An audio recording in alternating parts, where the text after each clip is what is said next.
ನನ್ನ ಹೆಸರು ಮಂಜುಳಾ ಗಂಗಾಧರ್ ನಾಗಶೆಟ್ಟಿ. ನಾನು ಸಿಹಿ ಪದಾರ್ಥವನ್ನು ಮಾಡುತ್ತಿದ್ದೇನೆ.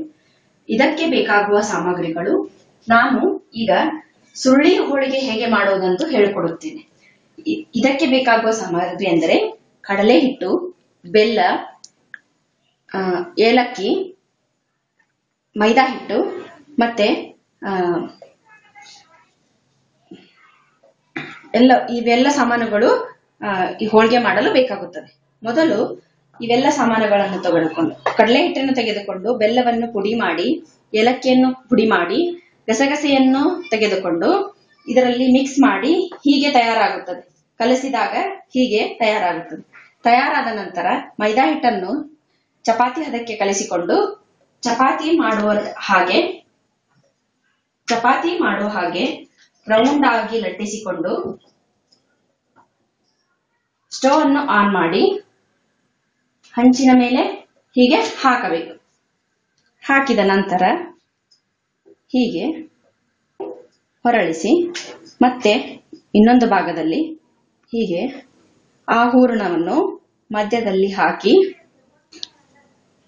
ಹೀಗೆ ಅಂಚೆಯನ್ನು ಹೀಗೆ ಈ ಅಂಚೆಯನ್ನು ಹೀಗೆ ಹೀಗೆ ಹಾಕಿಕೊಂಡು ಹೀಗೆ ಮಡಚಿಕೊಂಡು ಒಂದು ಬಟ್ಟೆಯಿಂದ ಅದನ್ನು ಹೀಗೆ ಪ್ರೆಸ್ ಮಾಡುತ್ತಾ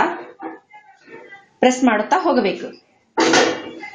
ಪ್ರೆಸ್ ಮಾಡಿದ ನಂತರ ಅದನ್ನು ಹೀಗೆ ಹೀಗೆ ಪ್ರೆಸ್ ಮಾಡಿ ಮತ್ತೆ ಇನ್ನೊಂದು ಭಾಗದಲ್ಲಿ ಹೀಗೆ ಪ್ರೆಸ್ ಮಾಡುತ್ತಾ ಹೋಗಬೇಕು.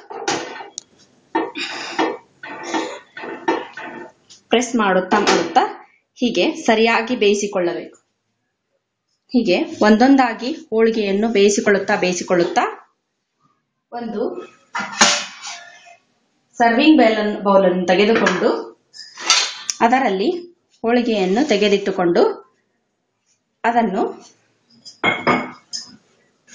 ಸರ್ವಿಂಗ್ ಬೌಲ್ ನಲ್ಲಿ ಹಾಕಿಕೊಂಡು ಹೀಗೆ ರೆಡಿ ಮಾಡಿಕೊಂಡು ಇಟ್ಟು, ಇದು ದೀಪಾವಳಿ ಹಬ್ಬದ ವಿಶೇಷ ತಿಂಡಿಯಾಗಿದೆ. ಇದನ್ನು 15 ದಿವಸಗಳವರೆಗೂ ನಾವು ಕೆಡದಂತೆ ತೆಗೆದಿಟ್ಟುಕೊಳ್ಳಬಹುದು. ಇದು ದೀಪಾವಳಿಗೆ ತುಂಬಾ ಒಳ್ಳೆಯದು. ಇದನ್ನು ಹಾಲು ಮತ್ತು ತುಪ್ಪವನ್ನು ಹಾಕಿಕೊಂಡು ಕಲಸಿಕೊಂಡು ತಿನ್ನಬೇಕು.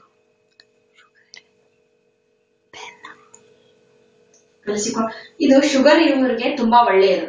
ಯಾಕೆಂದರೆ ಇದರಲ್ಲಿ ಬೆಲ್ಲ ಮತ್ತು ಮೈದಾ ಹಿಟ್ಟನ್ನು ಹಾಕಿರುತ್ತೇವೆ. ಇದು ಎಣ್ಣೆ ಇಲ್ಲ ಮತ್ತೆ ಆಯಿಲ್ ಕಂಟ್ರೋಲ್ ಎಲ್ಲ ಇದೆ. ಶುಗರು ಮತ್ತೆ ಮಕ್ಕಳಿಗೆ, ಇದು ದೊಡ್ಡವರಿಗೆ ಎಲ್ಲ ಇಷ್ಟವಾಗುವ ತಿಂಡಿ.